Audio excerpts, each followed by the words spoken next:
Politics. My name is Vineet. The UK top court has ruled that the Scottish referendum cannot be held without approval from the British Parliament. The ruling has been met with massive protests from the Scottish MPs and people who have claimed this as democracy being denied.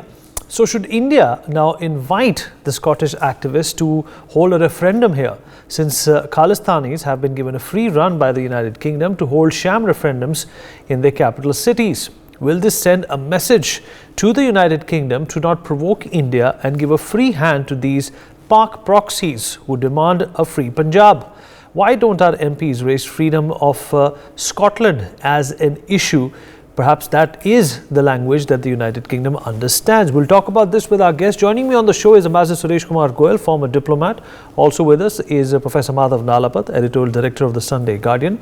Colonel J.S. Sodhi, foreign affairs expert, joins us on the program as well. And last but by no means the least, Mr. Sumit Peer, political commentator, is also joining us on the program. Professor Nalapat, I'd like to begin with you, sir.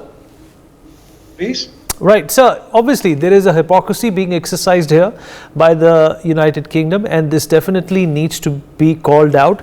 But the only challenge is at what level and by whom are we supposed to expose, these kind of double standards that the United Kingdom has been practicing?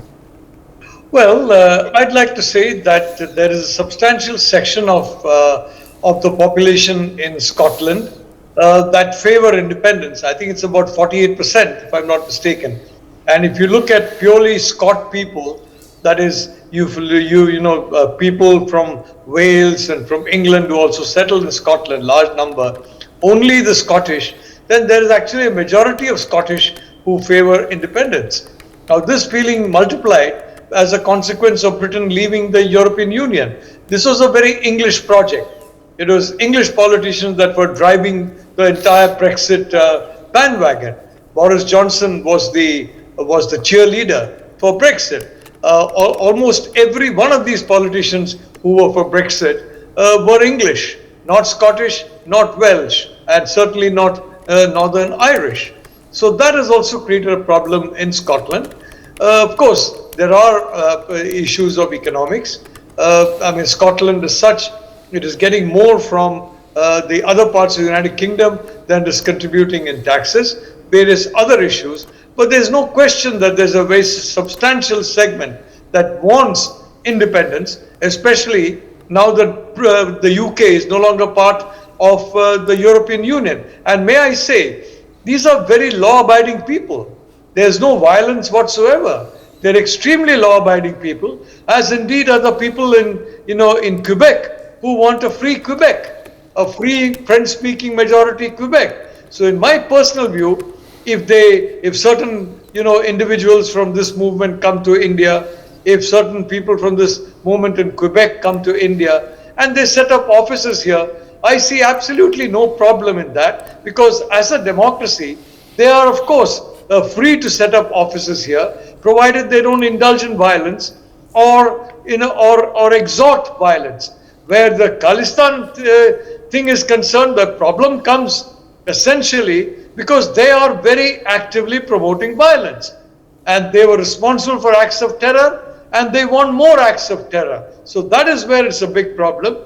But I think if India draws a clear line that, you can come here, you can set up your offices here, but if you promote violence or indulge in violence, you're out. I think that way we'll differentiate ourselves from the United Kingdom, which frankly has, you remember Londonistan. The people used to call it Londonistan. Every jihadi group in the world had an office in London and completely secure. Nobody ever bothered them because there was not going to be an attack on the UK. Well, lo and behold, there was an attack on the UK, and then attitudes have changed. So I'd like to say, I see absolutely no harm in Scottish nationalists and Quebec nationalists and setting up offices here, provided they don't cross the Lakshman Rekha of violence.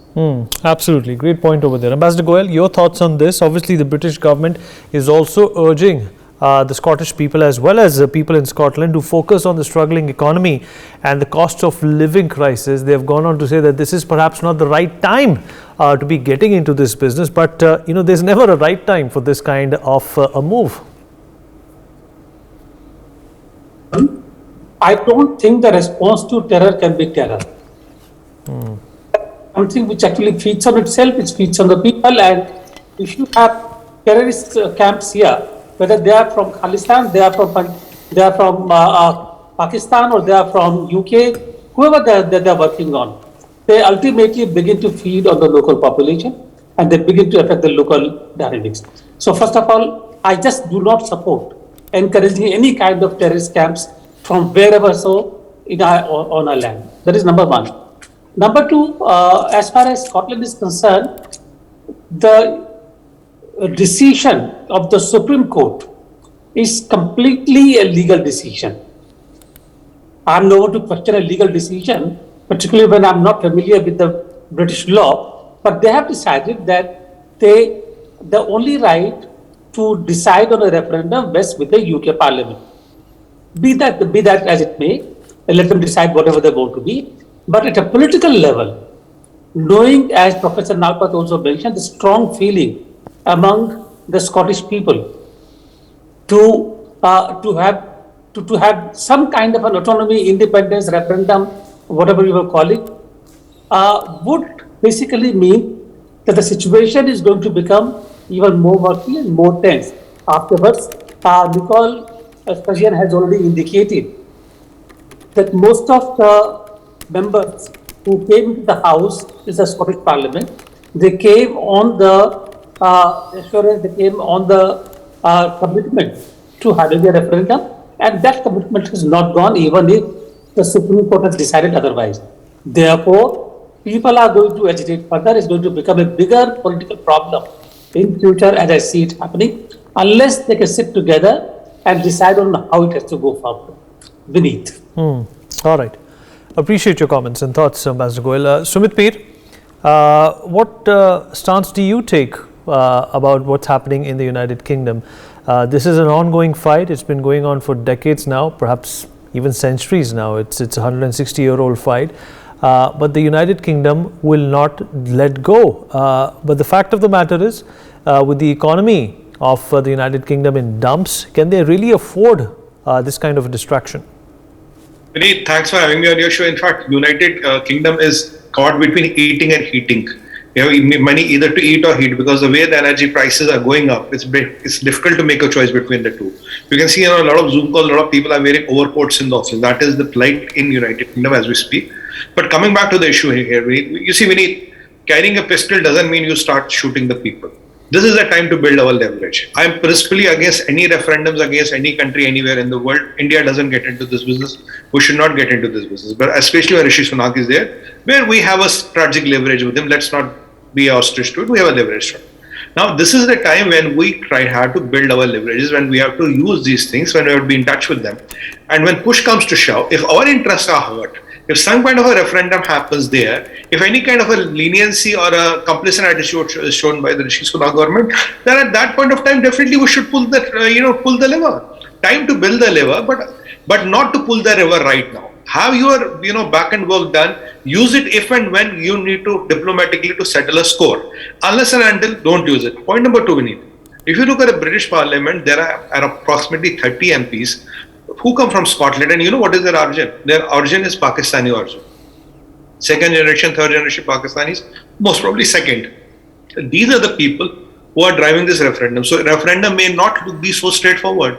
Who are the people who want this referendum to happen, and what is going to become, if Scotland separates as a country, is it going to become a heaven for jihadis and Pakistanis? Definitely look at the number of MPs which are there. They want to amend a lot of rules and they want to make Scotland a second home for them. So when you look at the geopolitical consequences, there can be another big disaster if this separation happens. Because today still you have some leverage. Today only the people with money bags can go there. Then a person like Hafiz Saeed might live there. Incidentally, where is Hafiz Saeed's daughter? Hafiz Saeed's daughter is in London.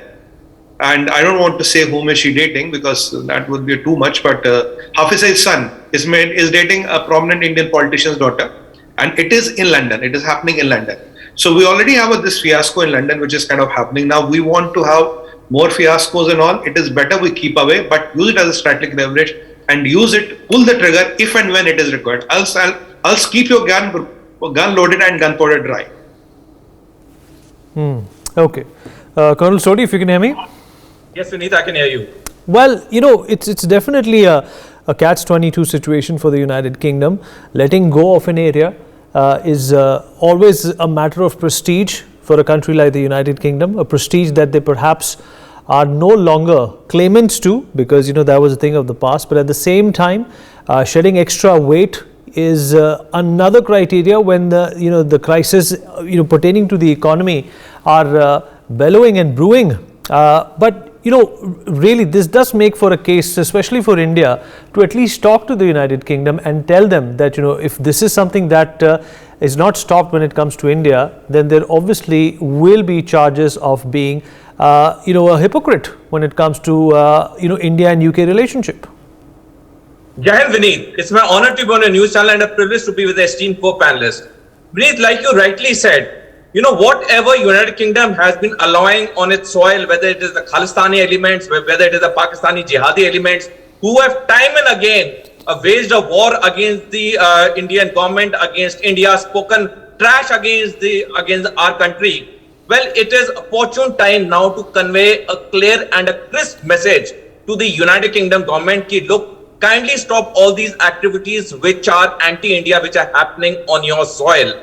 And I totally support and respect the verdict of the Supreme Court of the United Kingdom, where they have said that this referendum should not take place. In fact, in 2014, there was a referendum held in Scotland in which 55% people voted to stay with the United Kingdom. Only 45% wanted to break away. So I am with the verdict of the Supreme Court, because if any country starts having referendum, then a time will come when every country will be divided into 20, 30 smaller countries. So I don't support this referendum anywhere. Whatever are the problems of the United Kingdom, whether it is with Scotland or others or the other counties, they have to resolve themselves. Like India, whatever problem we have within, our government will resolve it. We don't want any outside intervention. But yes, the fact that the United Kingdom has been allowing to use its soil for anti-India activities, which is now so open, which is there in all over the media, I think it is right time that our government should adopt a strict approach and convey no certain terms. More so with Rishi Sunak as the Prime Minister. He is a British citizen, no doubt, but with his ancestral roots to India, I'm sure he'll look at this aspect of his soil being used for anti-India activities with a greater, flexibility, unlike in the past where the previous Prime Minister of England never bothered what was happening against India. All right. Okay. Professor Nalapa, do you think this is a case in point for India to have at least a conversation with the United Kingdom? Perhaps, the similar circumstances will drive home a message which has been falling on deaf ears so far. The problem is, let's be honest, it's there in the UK as it is in India, vote bank politics. There are, marginal constituencies where a few thousand votes makes the difference between defeat and victory.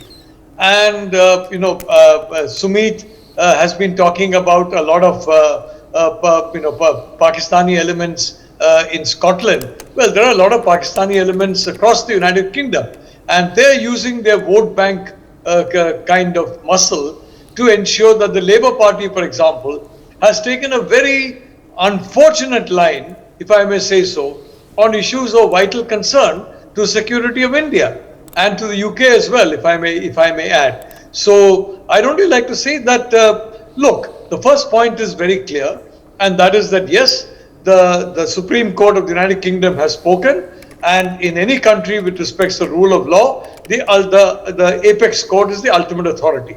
Secondly, there's nothing wrong in putting it before Parliament. If you remember, the first referendum was held after David Cameron, the Prime Minister, who had a majority in the British Parliament, he went ahead and sanctioned the referendum.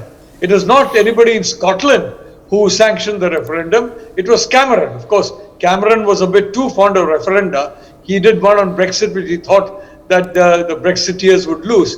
They won, and he resigned.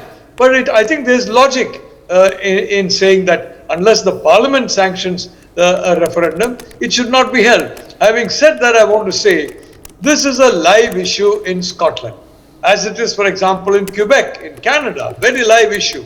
And the point is that Nicola Sturgeon's single point program is this, basically independent Scotland. She has no other program. Forget about economics, forget about health, forget about anything. It's all two things. One is independent Scotland, two, Scotland part of the EU. So she's going to basically run the next election on that program. And if they get a majority in the Scottish Parliament, you're going to have a ticklish situation. One way or the other, one day or the other, there is going to be a second referendum, and we really don't know where it's going to go. So, as I said, my point is, anybody who advocates violence, anybody who acts violently, definitely there should be absolutely no question of tolerance. Unlike the United Kingdom, unlike the US, to some extent even now, unlike Canada, which frankly welcomes people who advocate open violence and welcomes them with open arms in the form of the Trudeau government, we should be very clear that no, violence is off limits. After all, Mahatma Gandhi is the father of the nation. But having said that, I do believe there is absolutely no harm in Scottish nationalists setting up an office in India, or maybe a media center or an information center in India. Quebec nationalists setting up an information center in India. These are harmless activities, and they're not going to advocate violence. They're simply going to advocate referenda, which, again, as I said, I believe it's very commonsensical. It should first be sanctioned by the parliament of the country in which it is being held, and only if the parliament sanctions, it should go ahead. So I think sometimes we have a problem in India of being hyper cautious, frankly. And the consequence is we please nobody, neither X nor Y nor Z. The judging by the way the UK, for example, has been encouraging individuals who are openly hostile to India, I see absolutely no reason why law-abiding citizens of the United Kingdom or of Canada should not set up offices in India, a fellow democracy. Absolutely. Ambassador Goel, about to conclude our show, concluding thoughts from you, and then we go to Sumit and Colonel Sodi. I will try to be very, very brief now in that case, Vinny. First of all, to the point about allowing the outfits from these movements to operate in India. Do we know whether they are operating or not? Most of these outfits will be undercover, and if they have a group of people who are actually championing their causes. In fact, I know that the information centers that Professor Nalpat mentions do operate informally. They don't have to name, they don't have to advertise, but they do operate in terms of championing their own causes, number one. Number two,